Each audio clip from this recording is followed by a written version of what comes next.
Our subconsciousness that we have to deal with tonight is just a little bit different, and we're going to go into an excursion, well, into Freud for a moment.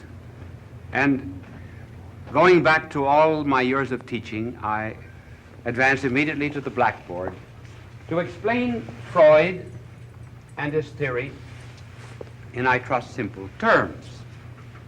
As you know, he had much to do with dreams, but there was a 4th or 5th century, a pre-Christian century book written in Egypt on the subject of dreams.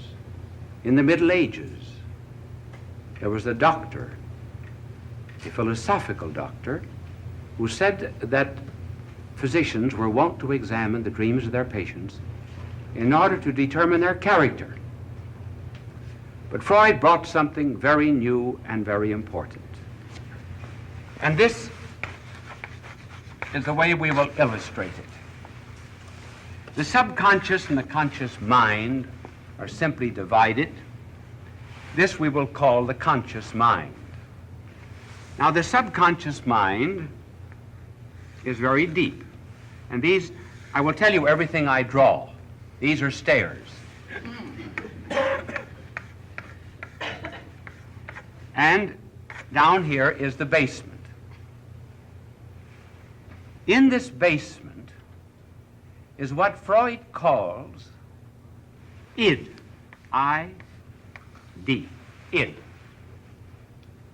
Id in Latin, I use the Latin expression, means that. Just that. At the top of the stairs is a censor.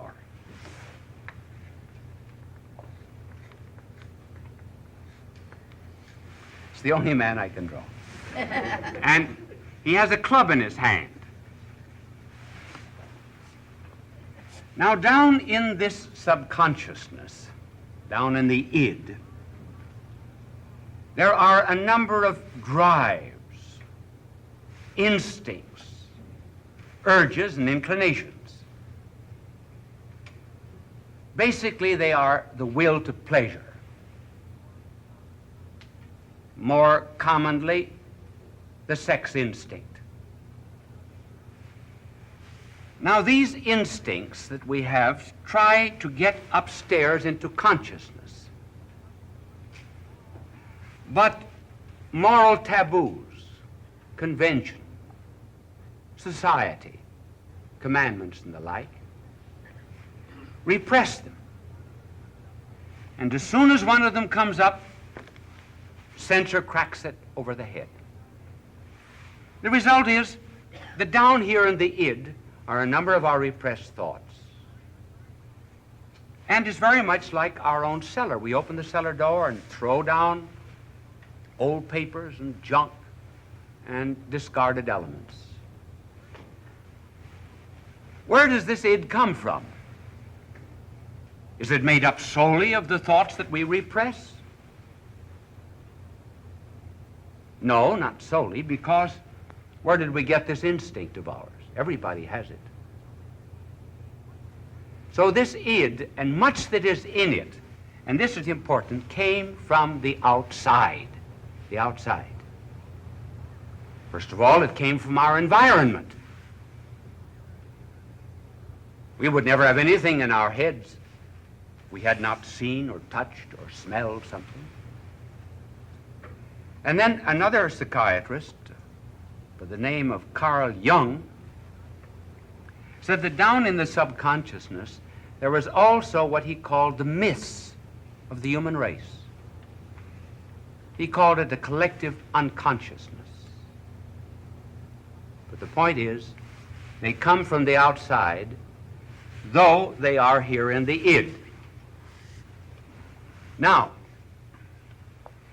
whenever we speak of the unconsciousness, we always think of it in those terms, in particularly Freudian terms, because he has popularized the idea.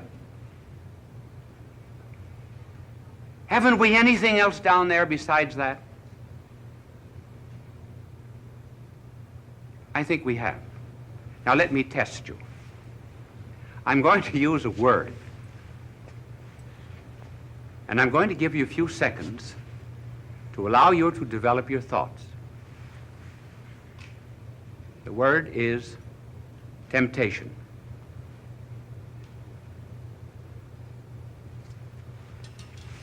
You thought of something dirty, didn't you? Yes, you did. You were thinking of something nasty, something you shouldn't be doing. Why?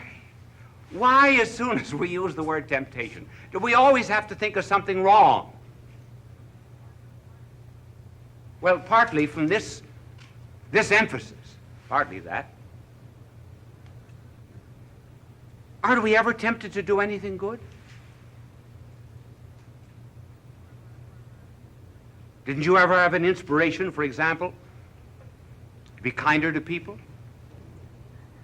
Hasn't a husband had an inspiration to be more kind, for example, to his wife?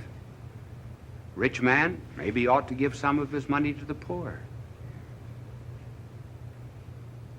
And another one is tempted to be more patient under trials. Then you've received all kinds of inspirations to be better. For example, to be temperate, giving up excessive drinking and so forth. Isn't that true? Why does that word temptation have the monopoly of those things that, well, we say we're thrown down into the cellar part of our lives? Now, I want to suggest that in the subconsciousness there's another treasure. So,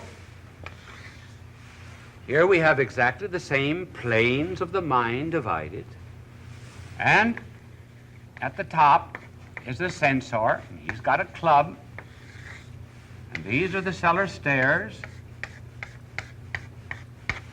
going down, but there's something good down here, and I have to give it another name. Now, Freud gave a Latin name to this, the id, so we're going to use a Greek name. And this thing that is down here is called, we're going to call it the pneuma. The Hebrews would have called it ruah.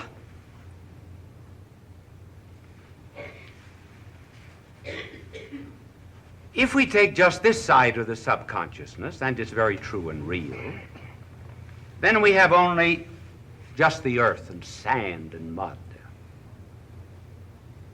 But isn't there something in the earth besides mud and dirt and sand? Gold and silver is hidden there. Aren't there wine cellars in a basement as well as rubbish and sometimes garbage? Do we not have good thoughts as well as we have very evil thoughts? Now, where do these thoughts come from? These inspirations? Well, the id came from the outside.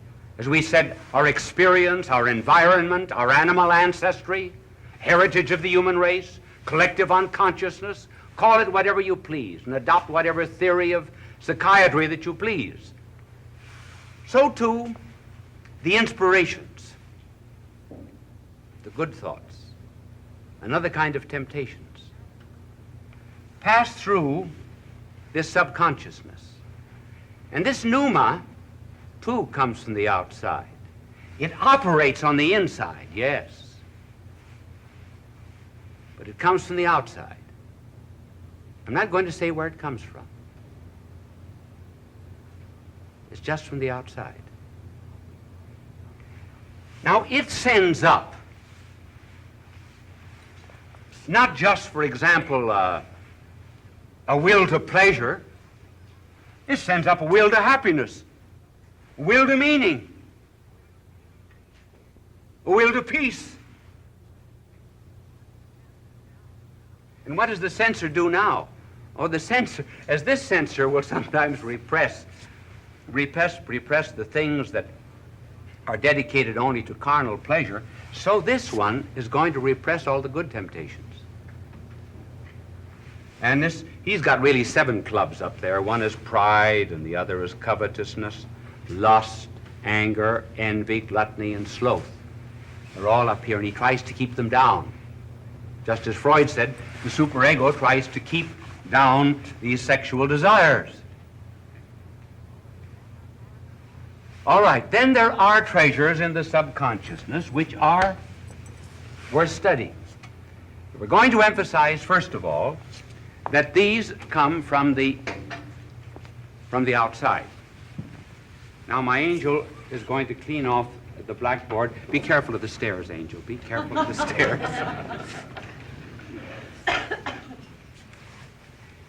Apropos of the pneuma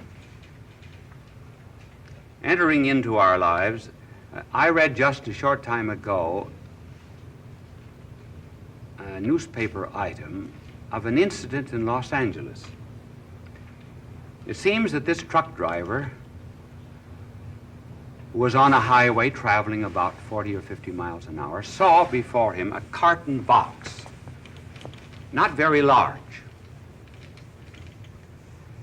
He said every carton box that he ever saw on a highway, he always ran over. He said he took a kind of a delight in running over a carton box and crushing it. He said it gave him a sense of power.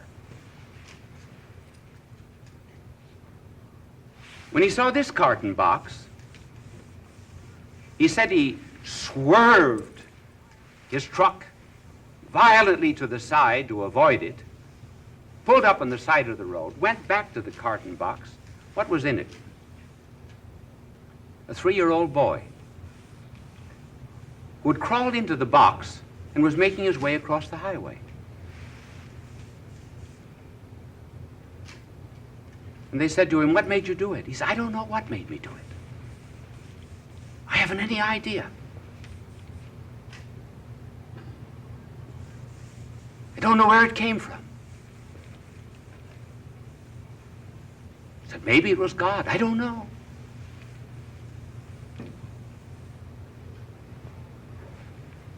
How often, for example, a soldier in battle, and we hear of many such instances where he will suddenly get out of his trench or comparative safety in a trench,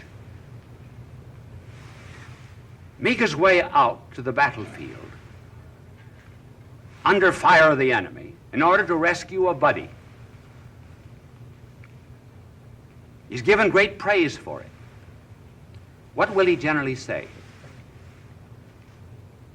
He would generally say, "Anybody else would have done it." "Well, why did you do it?" "Well, the thought just came to me that I should." Now, this was something that was not part of the soldier's life, as it was not part of the truck driver's life. But it influenced him.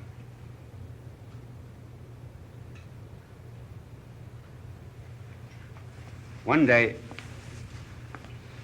I was visiting a Carmelite convent of nuns, and they are cloistered, but this particular day, it was a very rare day, they had opened the cloister to visitors. And one of the very wealthy men of the town came in to visit the sisters, and in company with many others, they went up on the roof. And from the top of this convent, they could look down over the city. There was, first of all, a gully. And then far off was a hill. And on the hill, a beautiful mansion. And one of the party of this rich man said, "Sister, just suppose that before you came here to lead this life of penance, suppose you could have lived in that home and had all the wealth, the prestige, the sociability and gaiety that goes with it. Would you have left it for this?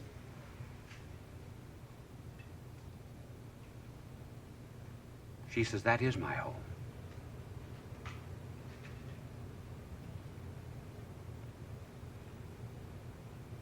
Why did you do it?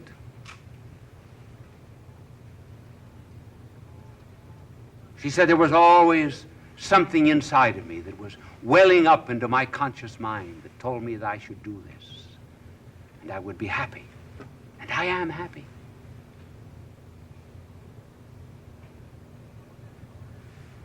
So there is something else in our subconscious mind, therefore, besides the base. And it is a pity that we always have to think of temptations as being solicitations to the things that are wrong, when there are many and many more that are solicitations to what is right. We resist probably more temptations to goodness than we ever do to badness. I'm sure we do. All of us. We give way to the id far more than to the pneuma.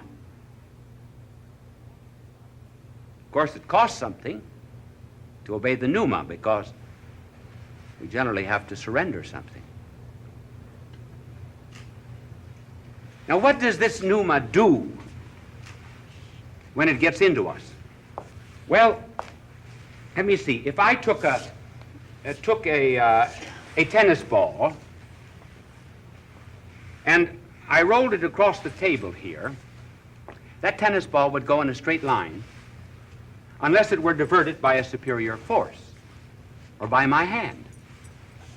So too, when we are going in a certain direction, we continue in that direction unless some superior power diverts and changes us. And what does it generally is this pneuma, which has the character of love. It introduces a new love. Like a boy that I knew of, he had dirty fingernails, he hardly ever washed his face, he would come to table with dirty clothes. The parents begged, coaxed, pleaded, tried to bribe. Nothing would ever induce him to give up his dirty clothes and dirty habits, until one day, he went out, he didn't slam the door. He closed it gently. And the next day, he came down dressed, collar and tie, neat, fingernails clean. What had happened? He met Susie. Susie changed everything in his life. And that's something like the pneuma. And the pneuma introduces a Susie into our lives. And because it's a new love, we completely change. Now take, for example, the case of Tolstoy, the great Russian novelist. Tolstoy was at a point of committing suicide. And this is a further illustration of the idea that I have just mentioned, namely that we continue in a line of evil and despair and hopelessness and so forth, unless this power comes in from the outside. Tolstoy said, I felt that something had broken within me on which my life had always rested, that I had nothing left to hold on to, and that morally my life had stopped. And invincible force impelled me to get rid of my existence in one way or another. And yet, while my intellect was working, something else in me was working too, and kept me from the deed. A consciousness of life, as I may call it, which was like a force that obliged my mind to fix itself in another direction and draw me out of my situation of despair. During the whole course of this year, when I almost unceasingly kept asking myself how to end this business, whether by the rope or by the bullet, during all that time, alongside of all of those movements of my ideas and observations, my heart kept languishing with another pining emotion. I call this by no other name than the thirst of God. Now, you've had that experience too. Many, many times. We all have had. And it's unfortunate that psychiatrists have not treated this properly. The only psychiatrist that I know who has done it in a thorough fashion and integrated it well is Dr. Paul Tournier of Switzerland. He understands that the consciousness has other depths, far more profound than those of which we've spoken. So that our lives, until this pneuma comes, is something very much like a flattened Japanese lantern. Then the lantern is opened, a candle is put into it, and immediately reveals patterns and design and harmony. And so when this pneuma begins to take possession of our lives, we change. We have the same eyes at night as we have in the day. Why can't we see at night? Because we lack the light of the sun. And so this pneuma is a light. It illumines our intellect. It's a power. It gives strength to our will. It's a power. It changes our direction. And maybe it might be a good thing if we all resisted a few more temptations of the id and began to have the beautiful experience of accepting the temptations of the pneuma.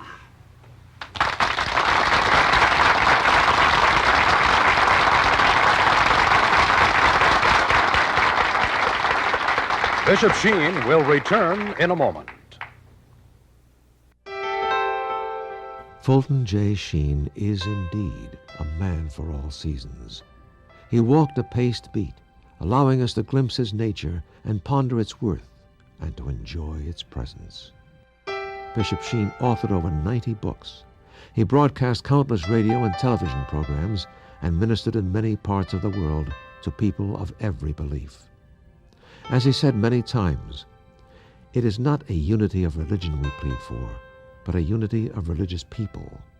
We may not be able to meet in the same pew, but we can meet on our knees. I have not told you what the pneuma is, have I? I'm not going to tell you. Because you've had it all your life. I want you to think about it and find out for yourself. Bye now. Bye and God. On the subject of character. And in some such outline as this. First of all, we will speak of the possibility of developing and changing a character, and secondly, the rules for developing a character, either in ourselves or others. First rule is character is in the will, not in the intellect. Secondly, as regards others, look for the best. That is to say, in others. Third rule, look for the worst in ourselves. First of all, the possibility of character. I believe every single person in the world has just a certain amount of energy, and some are much more richly endowed than others with it. If we use an example from physics, we might say that certain people, for example, have what might be called 10 ergs of energy. They have just that much. And then others have 20, and others have 50 ergs of energy. The result is that they're able to go in the direction of goodness, and they're able to go in the direction of evil, too, with much greater rapidity and energy than others. And this energy, as I say, is not the same in every human being. I think that possibly any sinner is capable of being a great saint. And any saint is also capable of being a great sinner. Now let us give an example here of how this energy works. We say, first of all, some have little energy and they go in the direction, call this goodness.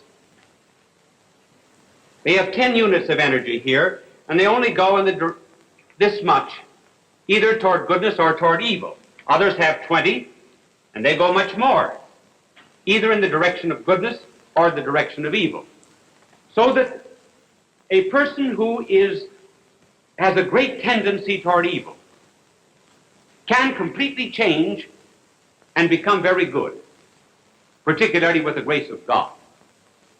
I believe that Lenin, who did so much to establish communism in Russia, just barely missed by a hair's breadth of becoming a St. Francis of Assisi. If he had only gone in the other direction, the direction of goodness, instead of the direction of revolution and hate, he would have been a great saint. And if St. Francis of Assisi had gone in the opposite direction, as he had gone in the direction of virtue, he would have been a Lenin. The secret, therefore, of character development is the realization of this power that there is in each and every one of us, for good and for evil. The monasteries, the religious houses, the places of asceticism throughout the world have in them actual saints, but potential devils.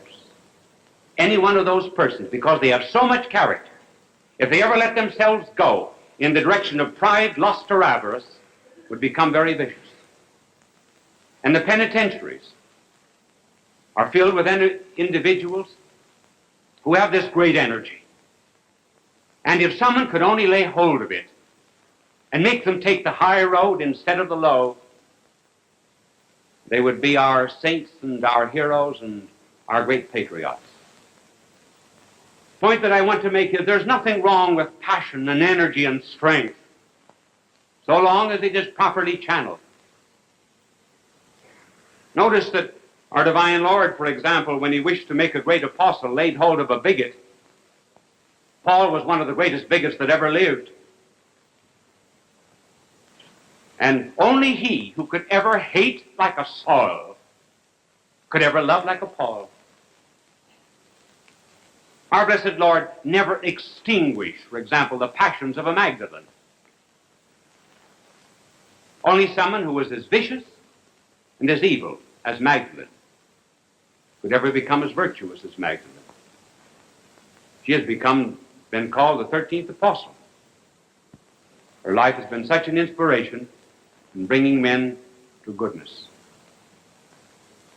Now, though some of us do not have as much energy than others, let us not forget that a person with only 10 units of natural energy can surpass a person with 100 units of natural energy if he calls upon God for an added source of energy, which God will give him on certain conditions.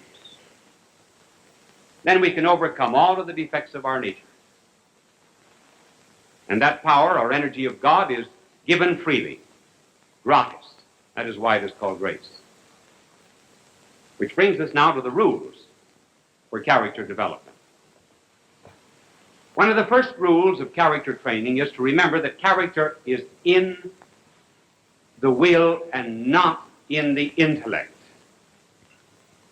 The intellect, or the brains, or the mind, is the seat of knowledge. The will is the seat of choices, loves, motives, and responsibilities. Almost all of education today is directed to the communication of knowledge and not to the development of character. It is the mind that is changed, that is trained. rather than the will that is developed. And every decision that we make, every deed that we perform, almost every word that we say, goes into the making of our character, either for good or evil. You remember seeing icicles form? And a drop would fall upon the tiny little icicle and add to its substance and its quantity, and then more drops. And if the drops that fell were pure, the icicle itself would be pure. If the drops that fell were soiled and dirty, the icicle itself would be dirty. And so it is with character. All of our decisions pour down into its making. And if they're good acts, we turn out to be a good character. If they are evil, we turn out to be unhappy and frustrated and full of anxieties and fears. This will of ours is really the only thing in the world that is our own. God can take anything else away from us. He could take away our health, any wealth or possessions that we might have. The one thing that he leaves us, always our own, is our will. And people today really do not want their wills. They do not want their freedom. That sounds strange, but it is true. The tendency today is to shift responsibility for decisions onto something else. For example, a boy does something wrong, and they say, well, it's due to grade B milk, insufficient playgrounds, or those naughty ductless glands. Child itself is hardly ever to blame. The present tendency in the world today, actually, is to reduce all responsibility to something which is subhuman. For example, Marx says that we are what we are because of economic conditions. In other words, our free will amounts to naught. Responsibility has been nullified. The Freudian tradition, for example, would say that to a large extent we are not economically determined, but biologically determined. And then it is felt that if we can ever bring to the surface something that is hidden down here, just bring it to the surface, that we will be cured and we'll be good and normal. No, that does not follow. It does no good to analyze the constituency of the water that gets into the sinking ship. You do not explain the oak simply by analyzing the rotten acorn from which it came. The real seat of character is here in the will. And we must not surrender that responsibility to the masses, as Marx would have it, or to any kind of biological determinism. Because if our will is determined by forces outside of ourselves, we no longer will make amendment for our misdeeds. And no character will ever grow without a constant resolution toward amendment. Character, as a matter of fact, is made by very severe discipline. You've seen a sculptor at work on marble, and the sculptor will first of all take a heavy chisel, and then will cut away great, huge chunks of marble. And then with more delicate blows, he will begin to bring out the image until finally perhaps all that is needed to reveal it is just the brush of a hand. And in the training of character, we have certain tendencies in us that are evil, that have to be every now and then repressed. And no one single blow or act will do it. And we have to take this mallet of our will, this chisel of our determination, and we knock off huge, great chunks of selfishness.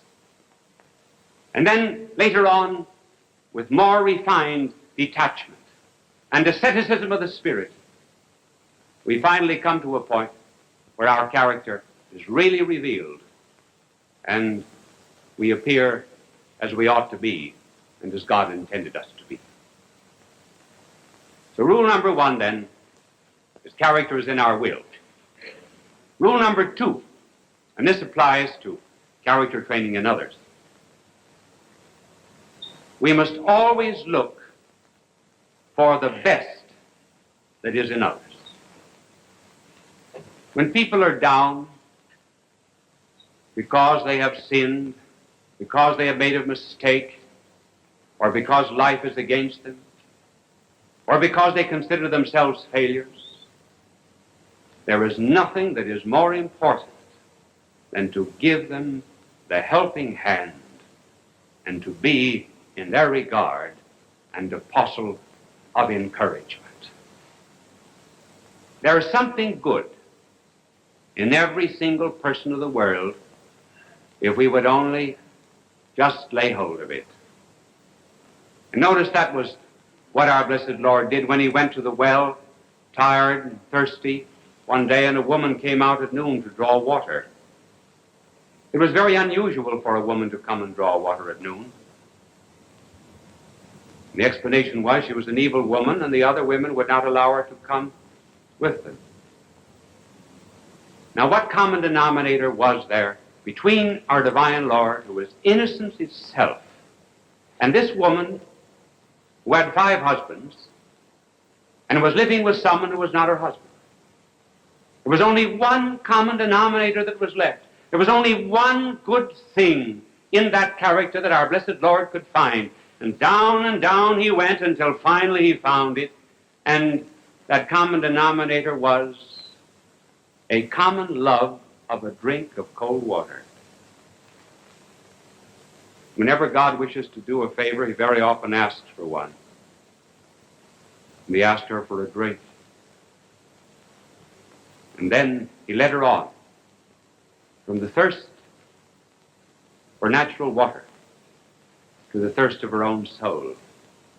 He looked for what was best in her. When we see others, therefore, who are defeated or cast out by others, give them the helping hand. I remember a couple of years ago I was in Boston, and I was eating in the dining room of the Hotel Statler. And at noon I looked up and I saw 2 shoeshine boys that were leaning on a great purple curtain that was at the entrance of the dining room. These boys had on dirty T-shirts and crude shoeshine boxes thrown over their backs. Their hands, of course, were black both with dirt and with shoe polish. And as soon as the head waiter, the Statler, saw them, he says, "Get out of here!" So he chased the boys out. I left the dining room and went out after them. And I engaged them in conversation. And I said to one of them, we will call his name Johnny, though that is not his name. And I said, "Johnny, where do you go to school?" He said, "I go to such and such a school." But he said, "I was thrown out of this particular school." And he mentioned the name of some Catholic school he was thrown out of. And I said, "Why don't you go back?" He said, "They won't take me back." Well, I said, "Will you go back if I get you back?" He said, "You can't get me back. Nobody can get me back." Well, I said, "I can get you back." He said, "Who are you?" Well, I said, "I won't tell you who I am, but you just tell me the name of the sister and I will write to her and get you back." So I wrote to the good sister and I told her something I believe I mentioned on television some weeks ago about the 3 boys that were thrown out of schools, Hitler, Mussolini, and Stalin. And I said, nobody knows who were the valedictorians of those particular classes, but who did not know Hitler, Mussolini, and Stalin. And I'm sure that the educators wish that they could take back those boys again. So why not take back Johnny and give him another chance? I see Johnny every now and then.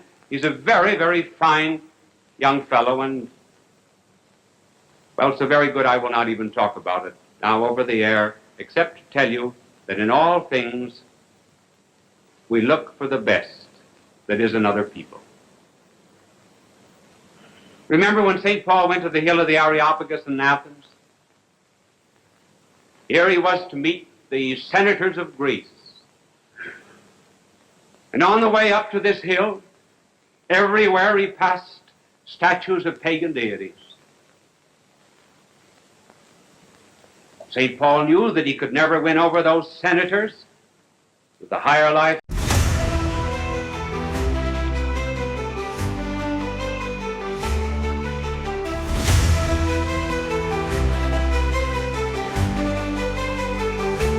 Ship on the horizon, the winds are whispering tales. Once a pirate's song, now our sails. Black flag flies high, fear in their eyes, ghost stacks below, moonlight skies. I, captain, sail through storm and gale. Seas our boundless trail, never frail. Rise with the sun, battle's just begun. Echoes of the gun, life on the run. Deep waters calling, stars are falling. Sea whispers secrets, endless and stalling. I, captain, sail